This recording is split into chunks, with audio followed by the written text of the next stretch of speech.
नमस्कार। आकाशवाणी से विश्व दर्पण के साथ मैं शक्ति सिंह।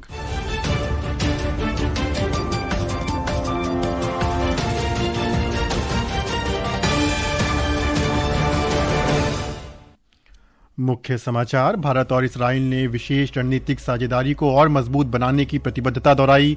विशेष रणनीतिक साझेदारी में हुई प्रगति की समीक्षा की। भारत ने ओडिशा में मध्यम दूरी की अग्नि 4 बैलिस्टिक मिसाइल का सफल परीक्षण किया। ईरान और ओमान के बीच हॉर्मुज जलडमरू मध्य को 60 दिनों के लिए फिर से खोलने पर सहमति बनी। बांग्लादेश में राष्ट्रपति चुनाव 20 अगस्त को होगा। यूक्रेन ने रूस पर हमले तेज किए। 2 तेल शोधन संयंत्रों पर निशाना बनाया। और भारत की 3 बैडमिंटन खिलाड़ी कोरिया मास्टर्स बैडमिंटन के महिला सिंगल्स के क्वार्टर फाइनल में पहुंची। और अब समाचार विस्तार से। प्रधानमंत्री नरेंद्र मोदी और इस्राइल के प्रधानमंत्री बेंजामिन नेतन्याहू ने आज फोन पर बातचीत की। दोनों नेताओं ने भारत इस्राइल विशेष रणनीतिक साझेदारी में हुई निरंतर प्रगति की समीक्षा की और दोनों देशों के पारस्परिक लाभ के लिए विभिन्न क्षेत्रों में द्विपक्षीय सहयोग को और मजबूत करने की अपनी प्रतिबद्धता की पुष्टि की। दोनों नेताओं ने पश्चिम एशिया में हाल के घटनाक्रम पर विचार विमर्श भी किया। भारत और सिंगापुर ने आज अपनी व्यापक रणनीतिक साझेदारी के अंतर्गत द्विपक्षीय सहयोग की प्रगति की समीक्षा की। ये समीक्षा नई दिल्ली में आयोजित भारत सिंगापुर विदेश कार्यालय परामर्श के 19वें दौर में की गई। बैठक में व्यापक रणनीतिक साझेदारी के रोडमैप में शामिल 8 प्रमुख क्षेत्रों में सहयोग की स्थिति पर भी चर्चा हुई। नई दिल्ली में जारी 5वें भारत रूस सेना भूमि प्रणाली उप समूह की बैठक के दौरान दोनों देशों ने आपसी विश्वास बढ़ाने और रक्षा औद्योगिक तथा तकनीकी सहयोग बढ़ाने की अपनी प्रतिबद्धता की पुष्टि की है। भारत रूस अंतर सरकारी सैन्य तकनीक सहयोग आयोग के तत्वाधान में आयोजित इस 4 दिवसीय बैठक का उद्देश्य दोनों देशों के बीच दीर्घकालिक द्विपक्षीय रक्षा साझेदारी को और मजबूत करना है। ब्यौरा हमारे संवाददाता से। भारतीय प्रतिनिधिमंडल का नेतृत्व lieutenant general Rahul R Singh DCOAS CD&S ने किया। रूस के प्रतिनिधिमंडल का नेतृत्व रूसी संघ के रक्षा मंत्रालय के मुख्य बख्तरबंद निदेशालय के उप प्रमुख मेजर जनरल तुफेकची अलेक्जेंडर ने किया। पिछले महीने नई दिल्ली में आतंकवाद रोधी मामलों पर भारत रूस संयुक्त कार्य समूह की 14वीं बैठक आयोजित की गई थी। इस दौरान दोनों देशों ने आतंकवाद का मुकाबला करने के अपने अनुभवों को साझा किया और हिंसक उग्रवाद, कट्टरता तथा आतंकवाद वित्त पोषण की चुनौतियों से निपटने के लिए सहयोग बढ़ाने पर सहमति व्यक्त की। दोनों देशों ने संयुक्त राष्ट्र, ब्रिक्स और शंघाई सहयोग संगठन सहित द्विपक्षीय और बहुपक्षीय मंचों पर आतंकवाद रोधी सहयोग को मजबूत करने की अपनी प्रतिबद्धता की भी पुष्टि की। विश्व दर्पण के लिए समाचार कक्ष से विशाल शर्मा। भारत ने ओडिशा के चांदीपुर स्थित एकीकृत परीक्षण रेंज से आज मध्यम दूरी की बैलिस्टिक मिसाइल अग्नि 4 का सफल परीक्षण किया। ओडिशा के पास इस परीक्षण से मिसाइल के सभी परिचालन और तकनीकी मानदंडों की पुष्टि हुई। ये सफल परीक्षण देश की सामरिक प्रतिरोधक क्षमता को मजबूत करने की दिशा में एक महत्वपूर्ण उपलब्धि है। ब्रिक्स उद्योग और व्यापार मंत्रियों की उच्च स्तरीय बैठक आज जयपुर में शुरू हुई। बैठक की अध्यक्षता में आयोजित इस बैठक में वैश्विक व्यापार, सूक्ष्म लघु और मध्यम उद्यमों, डिजिटल सेवाओं और आपूर्ति श्रृंखला की मजबूती जैसे प्रमुख मुद्दों पर चर्चा हो रही है। वाणिज्य और उद्योग मंत्री पीयूष गोयल ने कहा कि ब्रिक्स सदस्य देशों के प्रतिनिधि बैठक में शामिल हो रहे हैं। ब्रिक्स एक अंतर्राष्ट्रीय समूह है जिसमें 9 देश मिलकर दुनिया के सामने जो चुनौतियां हैं, जो हम सब अपने अपने देशों के आर्थिक और औद्योगिक विकास के लिए और अंतर्राष्ट्रीय स्तर पर किस प्रकार से अच्छी नीतियों के साथ विश्व भर में प्रगति हो सके, उसकी चिंता करते हैं। 2 दिन का ब्रिक्स वेव बाजार आज मुंबई में शुरू हुआ। ये रचनात्मक अर्थव्यवस्था के लिए प्रमुख अंतर्राष्ट्रीय बाजार है। भारत की ब्रिक्स अध्यक्षता में आयोजित इस कार्यक्रम में 21 ब्रिक्स सदस्य देशों और साझेदारों के 500 से अधिक प्रतिनिधि शामिल हो रहे हैं।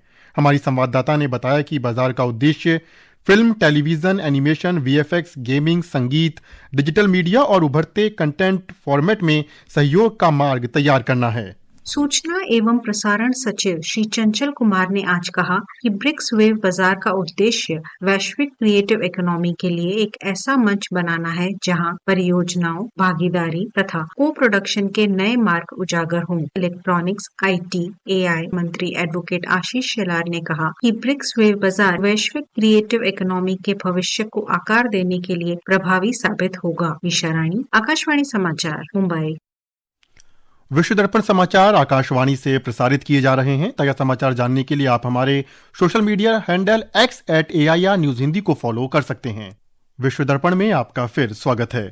ईरान और ओमान के बीच हॉर्मुज जलडमरू मध्य 60 दिनों के लिए फिर से खोलने पर सहमति बन गई है। स्थानीय मीडिया की खबरों के अनुसार ईरान की सर्वोच्च राष्ट्रीय सुरक्षा परिषद से समझौते को मंजूरी मिलनी बाकी है। एक रिपोर्ट। समझौते के अनुसार जलडमरू मध्य में प्रवेश करने वाले जहाज ईरान के निकटवर्तीय मार्ग का उपयोग करेंगे, जबकि बाहर निकलने वाले जहाज ओमान के निकटवर्तीय मार्ग का उपयोग करेंगे। कोई पारगमन शुल्क या सेवा शुल्क नहीं लगाया जाएगा और क्षेत्रीय पक्ष समुद्र में बारूदी सुरंगों को हटाने और अन्य तकनीकी प्रक्रियाओं में शामिल हो सकते हैं। समझौते को मंजूरी मिलने के बाद अमेरिका और ईरान अपने शांति समझौता ज्ञापन के अनुसार जलडमरू मध्य फिर से खोलने और वाणिज्यिक जहाजों की सुरक्षित आवाजाही का प्रस्ताव तैयार करेंगे। विश्व दर्पण के लिए समाचार कक्ष से करिश्मा राय।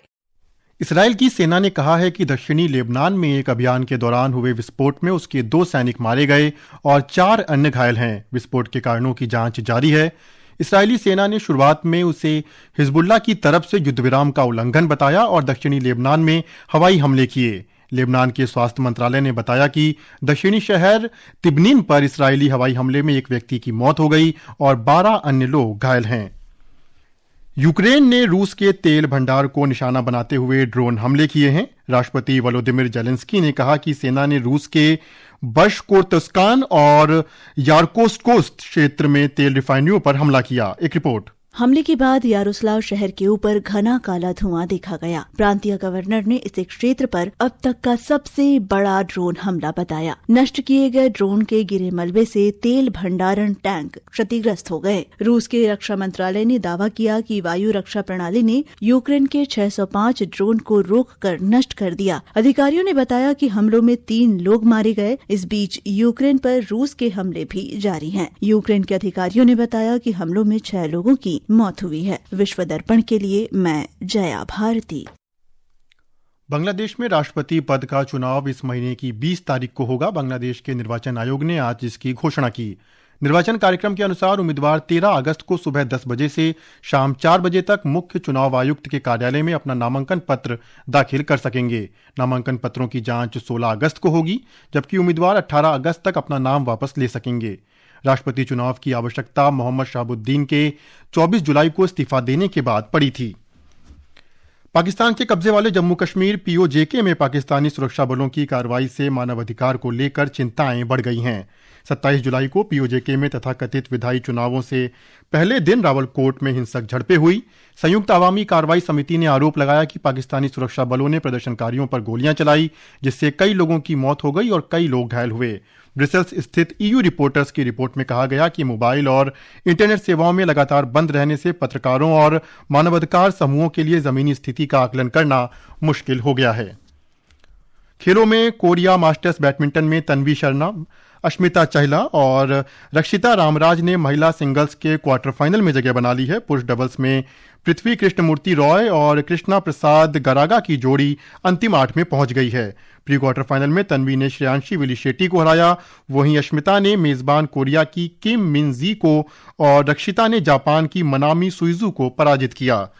पुरुष डबल्स प्री क्वार्टर फाइनल में पृथ्वी कृष्णमूर्ति रॉय और कृष्णा प्रसाद गरागा की जोड़ी ने दक्षिण कोरिया की जोड़ी को पराजित किया। और अंत में मुख्य समाचार एक बार फिर। भारत और इस्राइल ने विशेष रणनीतिक साझेदारी को और मजबूत करने की प्रतिबद्धता दोहराई। विशेष रणनीतिक साझेदारी में हुई प्रगति की समीक्षा की। भारत ने ओडिशा में मध्यम दूरी की अग्नि 4 बैलिस्टिक मिसाइल का सफल परीक्षण किया।